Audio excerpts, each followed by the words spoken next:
A few weeks ago, I had a study day. I try to do this. I don't do it enough, but I really do try to put this in my calendar.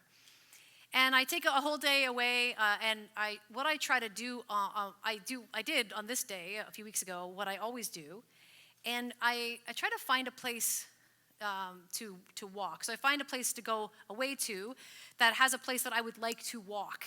I know that's kind of a weird thing. That's kind of my only stipulation. And when I took this study day, it was bitterly cold. You know, my absolute favorite thing is winter. And so it was bitterly cold that day and also very windy, which is also a nice combination. And honestly, I do complain about the winter a lot, but I will tell you, if I know that I'm going to go for a walk in the winter, I'm mentally prepared for it, and I dress for it. I am happy to walk a trail in the snow. Do you know what I mean? Like, that's the only redeeming quality of the winter, is if you can find like a nice forest trail in the snow. And so that study day, I did about a 90-minute walk on the Grand River Trail near Paris. And it was beautiful. It was beautiful in a way that's different from the summer. I prefer the summer. There were less bugs, I will say that. But it was like a winter walk in the forest along a river is beautiful in a very specific way. And the point of me taking a day away like this was to ask the Lord for some direction for our church for 2026, and to get some good planning work done for the first few sermon series, some more specific work done for these first few months of the calendar year. So when I'm walking on a trail on these days, it's a prayer walk, of course, in a way, but that's actually, it's not actively a prayer walk. Like, I don't go into those walks and think, oh, I have a list of things that I need to pray through. That's not what it's for. What I like to do, especially when it's cold, it's actually great to do this, it just kind of clears the cobwebs from your brain. Does anybody else have cobwebs in their brain? So I'm just trying to clear the cobwebs out of my brain. I'm trying to check in with my heart. And I'm just having this moment with the Lord to say, Lord, I just want to just quiet everything else around me. And I really, really am asking you to speak. This trail that I was on, like I said, runs along the Grand River. And at this time of the year, I don't know if you can see it. Vaughn, you can show us that. Is there a photo there? Please tell me that I put a photo there. Yeah. I stole this from the internet. I forgot to take a photo. That's how in the moment I was. But this is the Grand River at winter, along that same path that I was on. So thank you. Photo credit to whoever put this on the internet for me. But there's just like this trail runs along the Grand River. And while I was walking, you could see the water like this almost the whole time, because the leaves are falling from the trees and everything.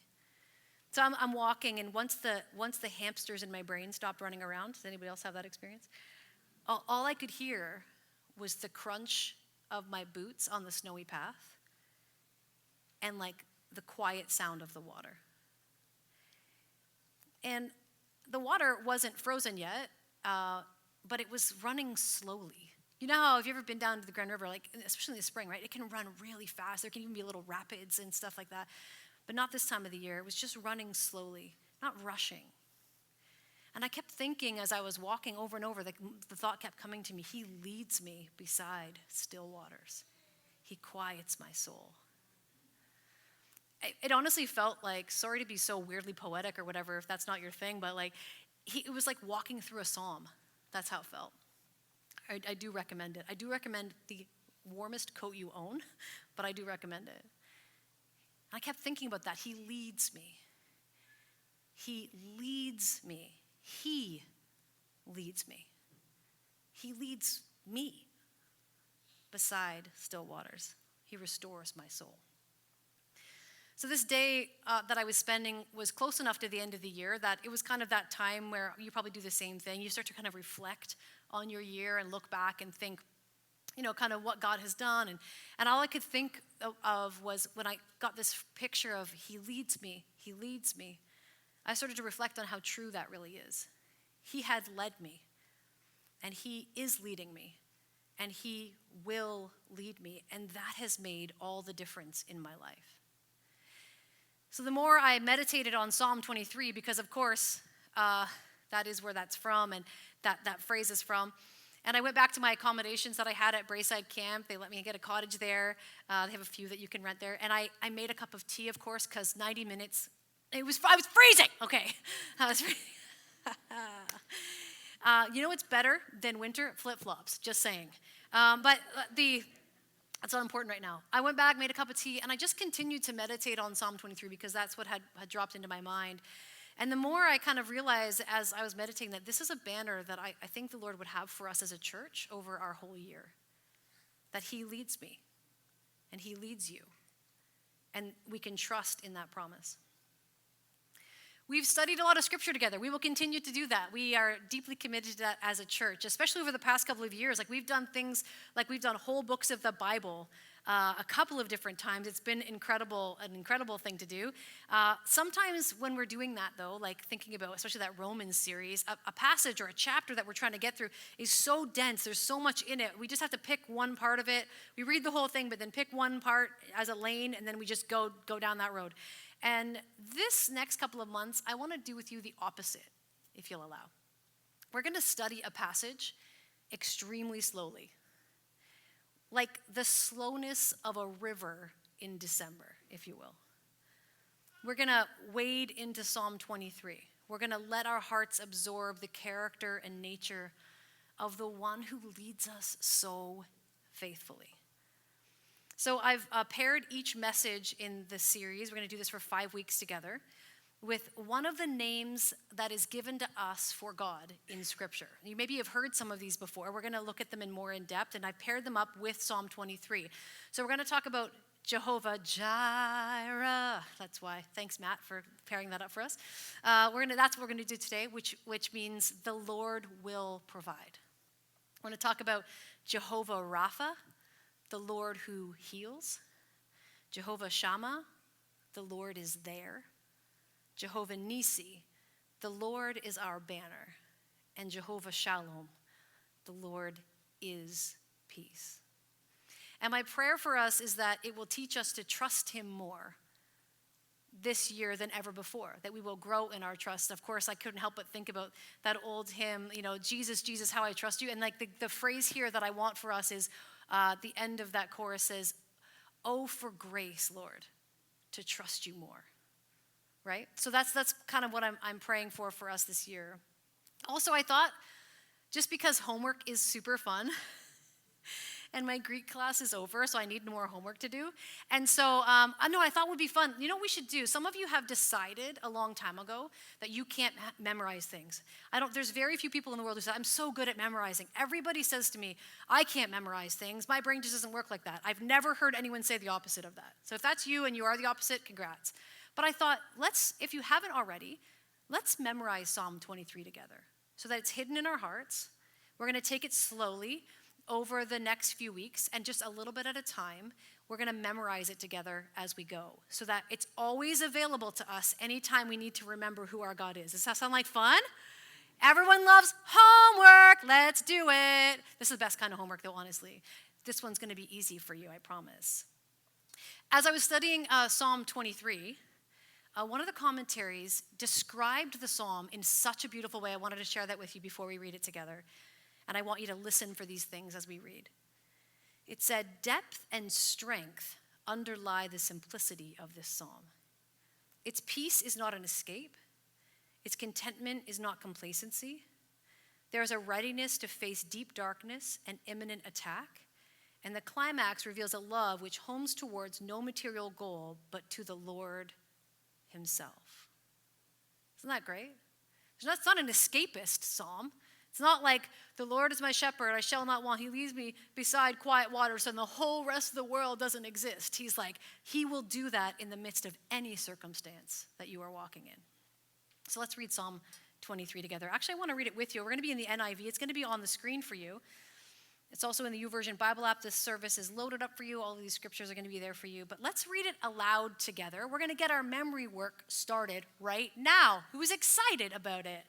Let's go. Okay, Psalm 23 in the NIV. Now, if you grew up on this psalm, if it's familiar to you, you probably know it in the King James Version. If you want to memorize it in the King James Version, you are welcome to. I will not be doing that because it feels like I'm memorizing it a second time because I know it in the King James, but let's memorize it in the NIV if it's new to you. Let's start together.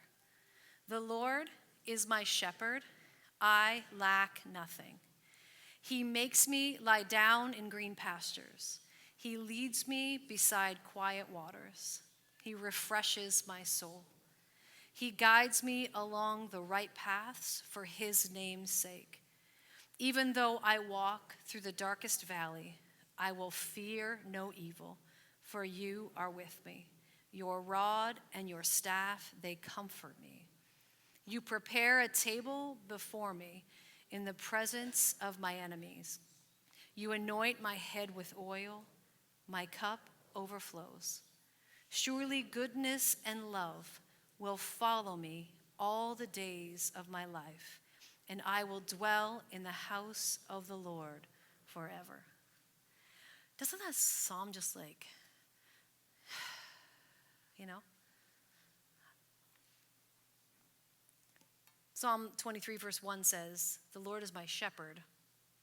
I lack nothing." The NLT says it, "The Lord is my shepherd. I have all that I need." Or if you want, maybe more familiar to you, from the ESV or the King James Version also, "The Lord is my shepherd." Do you know what it is? I shall not want. It's going to be tough to be in the NIV. I know. We'll be okay. Everybody will be okay. Same thing. Same original manuscripts, guys. It doesn't matter. Do it however you want it. David writes this very famous psalm. He was a shepherd boy who was seen by God tending his father's flocks and protecting them. And most importantly, what we learn about David when he was a shepherd boy was that he had a heart after God's heart. And then the prophet Samuel comes along and kind of plucks him from obscurity, and he sets them on this crazy path. If you don't know David's story, I'm going to try to say it in like 2 sentences. He fights Goliath. That's the same guy. Then he plays his harp for Saul. And then he becomes a military leader. And then the king tries to murder him a couple of times. And then he's a fugitive, running from the king, and he's living in caves. And then he pretends to be insane. And then he continues to be chased by the king. And then the king dies, Saul dies. And then David becomes king over Judah. And then 7 years later over Israel. And then things are good. But then he commits adultery. And then he murders the husband to cover it up. And then his son, Absalom, drives him from the throne, and then he's on the run again, but then eventually he dies in peace with another son, Solomon, on the throne, and becomes the next king. Sometimes my life feels like a lot. And then I think about David's life, and I think everything has been easy for me. So this is who has written this beautiful psalm that's so well known. We don't know, we don't have any idea when David wrote the psalm. I tried to figure it out. I tried to see if there was like a consensus among all the commentaries or whatever, but there absolutely wasn't. It's such a universally applicable psalm that it could have been written at any time. It could have been written early in his life while he was tending sheep, because that metaphor was so present with him. It could have been written after he defeated Goliath, talking about being in the presence of your enemies, you know? It could have been written when he was on the run from Absalom or from Saul. It certainly does seem that David had experienced some life before he wrote the psalm, so maybe not when he was a younger boy, as a shepherd boy. There just seems to be like an authority to it. There's a certainty to it. And I suspect it's probably because it was from a lived experience with his God that he was able to say these things. You might know that the Psalms are full of metaphors, like different titles for God. God is the king of the universe. God is our deliverer, our rock, our shield, our fortress. But shepherd just hits a little different. It's such a close and familiar picture of God. And we're going to talk about that as we go through this series, as we consider all that God reveals himself to be, and that's really pointed out here in this psalm. You may remember from our Advent series just a couple weeks ago that leaders in the Old Testament especially, also in the New Testament, but really specifically in the Old Testament, were referred to as shepherds. So any leader, in fact, even in the other nations that were around at the same time as this, often leaders were referred to as shepherds. And in the Old Testament, the leaders of Israel were often called out for being selfish and abusive shepherds. You may also recall that we had talked about this just before Christmas, that in fulfillment of the prophecy in Ezekiel 34 and also other places like Isaiah 40, that Jesus came to be the true, good, perfect shepherd. He calls himself the good shepherd in John 10. The writer of Hebrews calls him the great shepherd of the sheep in Hebrews 13. And 1 Peter calls him the chief shepherd. That's Jesus. So we get this picture, again, of shepherd all the way through Scripture. And it's a very simple statement. The Lord is my shepherd. The Lord himself is David's shepherd. So the conclusion is he has everything he needs. As sheep belonging to God, as a sheep, it's weird that that's plural and singular. As a sheep belonging to God, David says, I don't lack anything. I have everything that I need. And he's going to unpack this through the psalm, yes, but what he's saying is that physically, emotionally, spiritually, everything in his life is cared for by the Good Shepherd. This idea was not original with David. 400 or 500 years before this, before he writes the psalm, we are told a story in Genesis chapter 2 that might be familiar to you as well. The story is about Abraham, and Abraham has been promised a son, and that there would be many, like he'd have so many descendants that you couldn't count them, like the stars in the sky. And then this son is finally born after all of this stuff. It's a long story, but he's then asked by God to sacrifice this son that he had waited for so long. So in obedience, Abraham takes his son Isaac up Mount Moriah, and he trusted God. And it's crazy. The story is crazy. The writer of Hebrews actually gives us a little insight in Hebrews 11 where it talks about people of faith. And it says, Abraham reasoned that God could even raise the dead. So in a manner of speaking, he did receive Isaac back from death. So he just trusted that he was going to be obedient to what God had asked, and God had a plan, and God was not going to go back on his promise. However, he ended up doing that. And the story goes in Genesis 22, Isaac says, when they go to make the sacrifice, Isaac, of course, Abraham didn't tell Isaac what the plan was. That would have been not worked out so well. He says, the fire and wood are here, Isaac said, but where is the lamb for the burnt offering? Abraham answered, God himself will provide the lamb for the burnt offering, my son. And the two of them went on together. And then a few verses later, it says, Abraham looked up, and there in a thicket he saw a ram caught by its horns. He went over and took the ram and sacrificed it as a burnt offering instead of his son. So Abraham called that place, the Lord will provide. And to this day it is said, on the mountain of the Lord it will be provided. So this concept of saying, hey, the Lord is my shepherd, the Lord will provide, the Lord gives us everything we need. David's borrowing this. He's understood this. Their people have understood this for hundreds of years. The Lord will provide, or in the Hebrew, as it's maybe known to you perhaps, because all of you speak ancient Hebrew, correct, is Jehovah Jireh. You probably heard that before. And then let me just put a little caveat in here for the nerds in the room like me. Truthfully, scholars have learned that Jehovah is not the proper way to pronounce the Hebrew in the Old Testament. Now, they weren't there. That was many thousands of years ago, but this is what they have discovered in more recent years. And so it's actually much better,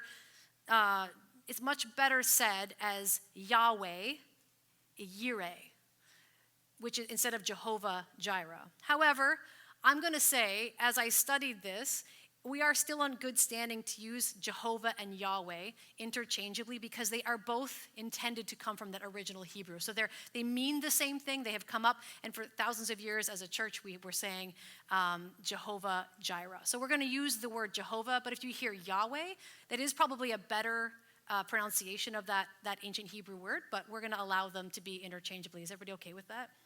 No one's going to throw like heretical bombs at me or anything like that. They're from the original Hebrew. Just a difference in how we understood how to pronounce.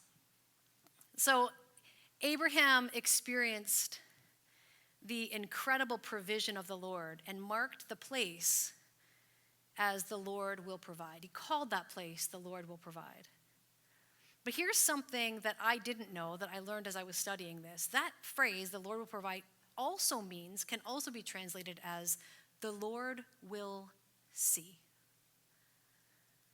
Don't those two things work so beautifully together? Our God is so close. He's watching us so carefully that everything we need is seen and then provided for. Listen, when I'm in the middle of something, You can ask my kids about this. Like, I can't even mobile order a Starbucks and talk to you at the same time. Like, I can't do two things at once. I'm not great at it. My kids make fun of me all the time. When I'm in the middle of something, I'm so guilty of just like not seeing anything else around me or even able to hear things very well around me. I don't see the needs around me when I'm focused, and I get very forgetful of things, for sure. Ask me how many details and different little things that I forgot or dropped while I was taking Greek last semester because I was so focused on it. And yes, thank you, I did pass my class. Thank you for praying for me. Yes, thank you. I did pass my class, and I'm never doing that again. If you ever hear me say, hey, I think I'm going to take Greek too, say, Pastor, that's a foolish, foolish thing, and the Lord would say no, okay? That's your job as a team, okay? But when I was doing something so intensive like that, like it was so easy for me to forget other things or to drop the ball on things or just be so focused on that one thing that was really in front of me and I needed to accomplish. I'm not very good at doing like an intense thing over here and then seeing something else over here. I understand like how limited I am. Maybe you're better at multitasking than I am, but I mean, we're so limited in our ability to manage all of the things, right? And so this idea that the Lord will see and provide is incredible to me. Do you know how much God is doing? Like even like look around this room, this group of people right now. Just could you manage the details in just this many people's lives? I couldn't do the front row by myself. Do you know what I mean? When you think about this is who God has declared himself to be. He's the one who sees you right where you are and will provide for you exactly what you need. And the same with the person sitting beside you, and the same with the person across the room from you, and the same with everyone else who puts their trust in him. It's just incredible. God's not busy. He's not like, okay, I got it. He's not busy. He's not rushing. He's not limited in his resources. He's not finding efficiencies in his time. He's just seeing me and providing for me. And he's seeing you and he's providing for you. And that's why he is called Jehovah Jireh. The Lord will provide and the Lord will see. Isn't that incredible? So I don't know what was happening or what had just happened when David wrote this psalm, but you can almost hear the exhale as he begins it. He's like, the Lord is my shepherd. I lack nothing. So the question for us is, what is that you need physically, emotionally, spiritually, mentally? What do you need to know that God sees in you? What are you trusting Jehovah Jireh to provide for you? And are you able to say with faith, I have all that I need? I mean, we already prayed that because we had just been singing it. Hopefully that prepared our hearts as well. I will say this, of course, that the trouble is, there's often an amount of time between when the need comes to our attention and the provision of the Good Shepherd, isn't there? Sometimes we know we need something, we have something come up in our lives, and we begin to ask Jehovah Jireh to intervene on our behalf, to provide on our behalf. Have you ever noticed that sometimes maybe this happens to you? There's usually a period of time before I see the provision of Jehovah Jireh in my life.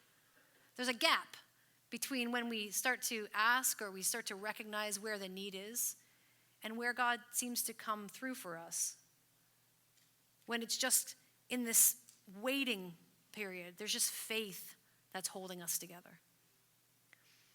But I'll tell you, I don't understand God's timing. I don't understand why he does what he does. He doesn't tell me all of those things. Sometimes we get insights. Sometimes we understand, I see why this couldn't happen until this. Sometimes we get insight like that, but sometimes we don't. But I'll tell you what I do know, that faith in this time, in this gap, pleases God. Faith pleases God. When he sees you trusting him, he sees it and he loves to respond, but he is not going to provide in half measures. He's not going to provide in a way that is outside of his will. He knows the timing, he knows the right answer, he knows the perfect intervention, and he knows what is best for us in the big picture. And so we wait and trust that he truly is Jehovah Jireh, the God who sees and the God who provides. And that's what we do while we wait on him. So I want to invite you to walk in that kind of faith this year, to understand that it is the Lord who leads you, and he leads your family. And I want to challenge us as a church to be led by the great shepherd of the sheep.